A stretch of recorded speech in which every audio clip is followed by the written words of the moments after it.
Hello guys, আশা করি তোমরা সবাই ভালো আছো। আর এখন ভিডিও বানাতে পারছি না, এই কারণেই পারছি না কারণ হাতে এখন সময় একদম নেই। কারণ আমার সাথে যে ছেলেটা থাকে সেই ছেলেটা গেছে বেঙ্গালুরু গেছে ট্রিটমেন্ট পারপাসে। এই জন্য আমি এখন পুরো একা একা এতগুলো সিস্টেমকে হ্যান্ডেল করা মানে আমার পক্ষে খুব টাফ হয়ে গেছে। একা এতগুলো গাড়িকে ছাড়া রেগুলার ওয়াইজ খুব প্রেসারের মধ্যে আছি। তার জন্য আহ, ভেবেছিলাম রেগুলার ভিডিও দেবো, কিন্তু তা সম্ভব হয়ে উঠছে না। তো একটা আমাদের কোম্পানি থেকে রিক্রুটমেন্টের একটা বেরিয়েছে যে তিনটে ভ্যাকেন্সি বেরিয়েছে। যদি তোমাদের কোনো জানাশোনা কেউ থাকে বা যদি কেউ সেরকম থাকো, তাহলে আমার সাথে যোগাযোগ করতে পারো, আমাকে মেসেজ করতে পারো। তো কি কি ভ্যাকেন্সি বেরিয়েছে সেটাও আমি তোমাদের সাথে পরিষ্কার করে দেবো। আর একটা কথা বলতে চাই, গ্রিন লাইনে আমি মোটামুটি 10 থেকে 12 বছর হলো এই গ্রিন লাইনে আমি সার্ভিস করছি। এখানে কোনো রকমের পেমেন্ট ইস্যু বা সেরকম কিচ্ছু নেই। পেমেন্ট একদম টাইম টু টাইম পেমেন্ট হয়। তারপরে ইএসআই পিএফ সব কিছুই আছে। তো বলতে গেলে কোম্পানি একদম পারফেক্ট কোম্পানি ট্রান্সপোর্ট লাইনের ক্ষেত্রে। কারণ অনেক কোম্পানি আছে যেগুলোতে আমি শুনেছি, আমার আশেপাশেই যেগুলো চলছে, আরো বড় বড় কোম্পানি আছে যাদের একটা পেমেন্টের একটা ইস্যু থাকে। হ্যাঁ, কিন্তু আমাদের কোম্পানির ক্ষেত্রে কি হয়, জয়েন করার পরে তার সমস্ত কিছু ব্যাংক অ্যাকাউন্ট ডিটেলস সমস্ত কিছু নিয়ে নেয়। আর পেমেন্ট একদম মোটামুটি 10 থেকে 12 তারিখের মধ্যেই আমাদের পেমেন্ট চলে আসে। তো পেমেন্টের দিক দিয়ে কোনো প্রবলেম নেই।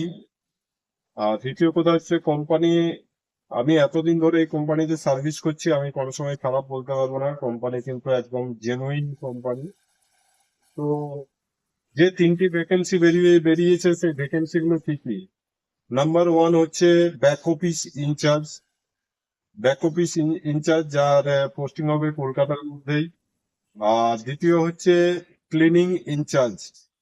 ক্লিনিং ইনচার্জ বলতে আমি একটু ক্লিয়ার করে দিচ্ছি। ক্লিনিং ইনচার্জটা হচ্ছে আমাদের যেসব গাড়ি কলকাতা থেকে এই শিলিগুড়ি থেকে কলকাতায় আসে, বা পুরী থেকে কলকাতায় আসে, আর বাংলাদেশ থেকে কলকাতায় আসে, তারপরে আহ, এইসব নাইট সার্ভিসের জন্য যে সমস্ত গাড়িগুলো রাত্রেবেলা একটু মানে সকালের দিকে কলকাতায় ঢোকে, সেই সব গাড়িগুলো যেসব স্টাফ আমাদের ক্লিনিং করে পরিষ্কার করে, সেই সব কাজগুলোকে দেখতে হবে যে ঠিকঠাক মতো তারা কাজ করছে কিনা, সঠিকভাবে গাড়ি পরিষ্কার পরিচ্ছন্ন করছে কিনা, এই সব জিনিসগুলো। আরেকটা হচ্ছে যেটা খুব ভাইটাল, সেটা হচ্ছে টেকনিশিয়ান। ভলভোর টেকনিশিয়ান, আমাদের ভলভোর টেকনিশিয়ানেরও দরকার আছে। টেকনিশিয়ানের স্যালারিও খুব ভালো। যদি কেউ জানাশোনা থাকো বা যারা অন্য কোনো গাড়িতে, বড় হেভি ভেহিকেলের গাড়িতে যারা যেসব টেকনিশিয়ান আছে, তাদের যদি খুব অভিজ্ঞতা থাকে, তারাও আমার সাথে যোগাযোগ করতে পারো। কারণ আমাদের এখানে আস্তে আস্তে মোটামুটি কাজ শিখে যেতে পারবে। তো টেকনিশিয়ান হচ্ছে একটা বড় পার্ট, তার রোল একটা বড় কোম্পানিতে।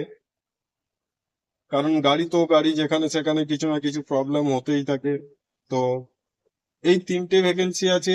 Number one back office.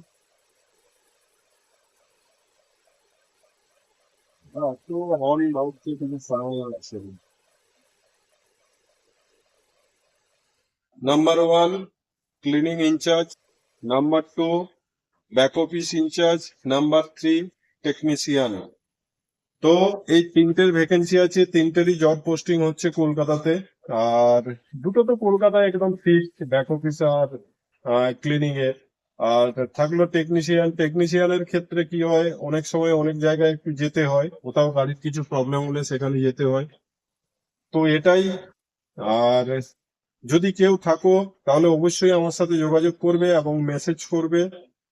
আর গাড়ির হেল্পারেরও আমাদের দরকার হয়। ড্রাইভারের এখন রিক্রুটমেন্ট নেই কিছু, হেল্পারও লাগে, ভালো ছেলে যারা ভালো কাজ করতে পারে। সেরকম যদি হেল্পার থাকে, তারাও আমার সাথে যোগাযোগ করতে পারো। তো কারো যদি জানাশোনা থাকে বা কেউ ইন্টারেস্টেড থাকো, তাহলে অবশ্যই আমাকে মেসেজ করবে।